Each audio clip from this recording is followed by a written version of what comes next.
Hello, my little lovebird. Hello, ayun, nagpasok na sa kanyang lungga.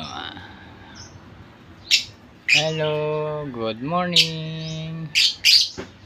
Ay, lumabas uli.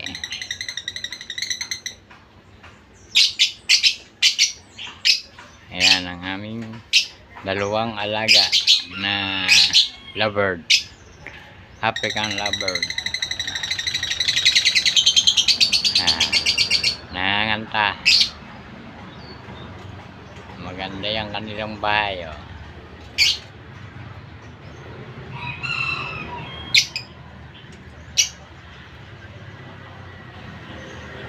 Pagkakuha na may itlog na po yan.